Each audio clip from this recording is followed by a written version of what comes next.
Stranger things season 5 का volume 2 Netflix पर आ चुका है और इसमें कोई भी दो राय नहीं है कि ये और भी ज़्यादा डार्क और खतरनाक बन के हमारे सामने आया है। और नेटफ्लिक्स की ये सीरीज़ केवल एक सीरीज़ ही नहीं बल्कि इमोशन है, और ये बात वो लोग अच्छे से समझेंगे जो इसके साथ सीजन 1 से जुड़े हुए हैं।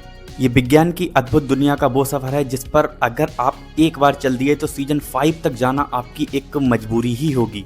इसका वॉल्यूम 1 थोड़ा सा कम असरदार दिखा था, जहां डार्कनेस भी उस लेवल की नहीं दिखी थी जैसा हम एक्सपेक्ट कर रहे थे, लेकिन वॉल्यूम 2 ने सारी कमियों को दूर कर दिया है। अब देखो भाई, किसी भी शो को खतरनाक बनाने के लिए एक अच्छी कहानी की ज़रूरत होती है, एक हीरो और एक विलेन की ज़रूरत होती है। लेकिन क्या स्ट्रेंजर थिंग्स में भी ऐसा है? नहीं, क्योंकि नेटफ्लिक्स पर स्ट्रीम हो रही डफर ब्रदर्स की स्ट्रेंजर थिंग्स इन चीज़ों से 100 गुना आगे है। क्योंकि यहाँ कोई एक हीरो नहीं है और ना ही एक कमजोर सा विलन जिसको इशारे में मारा जा सकता है और कोई भी कैरेक्टर आके उस विलन को मार दे, ऐसा यहाँ पर बिल्कुल नहीं है। ये शो इतना थ्रिल और एक्शन से भर देता है कि आप लास्ट तक यही सोचते रहते हो कि भाई क्या था ये सब।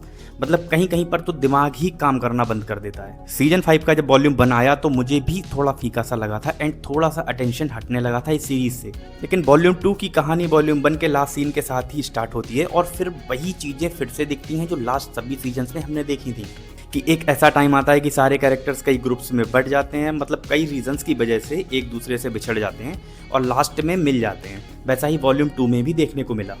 अब स्ट्रेंजर थिंग्स के वॉल्यूम 2 को देखने के बाद मैं बस इतना ही कहूँगा कि भाई अपनी टीवी का वॉल्यूम थोड़ा कम करके देखना, वरना आपकी पैंट गीली हो जाएगी। मतलब यार, इतना कमाल का थ्रिल है कि भले ही आपको इस करारी ठंड में पेशाब जोरों की आई हो और मजाल के आप टीवी के आगे से हट जाओ, क्योंकि एक एक सीन इतना ग्रिपिंग, इतना पंचेस है, आपको पकड़ने वाला है कि आप उठने पर मजबूर ही नहीं होगे। सीरीज का एक एक फ्रेम इतना एंगेजिंग है कि फट के हाथ में आ गई, और भाई वो भी कई बार। और कई सीन्स तो ऐसे हैं जिनका प्रेजेंटेशन सालों तक कई मेकर्स कर ही नहीं पाएंगे। ये सब जब आप सीरीज देखोगे तो आपको पता चलेगा।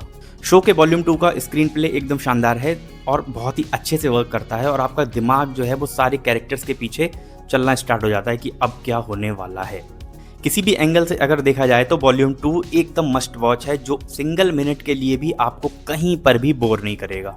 और एक कैरेक्टर जिसका सभी को बहुत ज़्यादा बेसब्री से इंतजार था, उसका कमबैक हुआ है। इसके साथ ही बेकना, 11 और काली के बारे में कुछ राज हैं जो आपको पता लगने वाले हैं वॉल्यूम 2 के अंदर। बीच बीच में कहानी डगमगाने की कोशिश भी करेगी, लेकिन तुरंत पटरी पर वापस आ जाएगी, तो डोंट वरी, उसके लिए ज़्यादा सोचने की ज़रूरत नहीं है। तो ओवरऑल देखते हुए स्ट्रेंजर थिंग्स के वॉल्यूम 2 को मैं दूंगा 4 आउट ऑफ 5 स्टार्स। बात करूं पेरेंटल गाइडेंस की तो एकदम साफ सुथरा शो है, कुछ भी एडल्ट सीन्स आपको डिस्टर्ब नहीं करने वाले।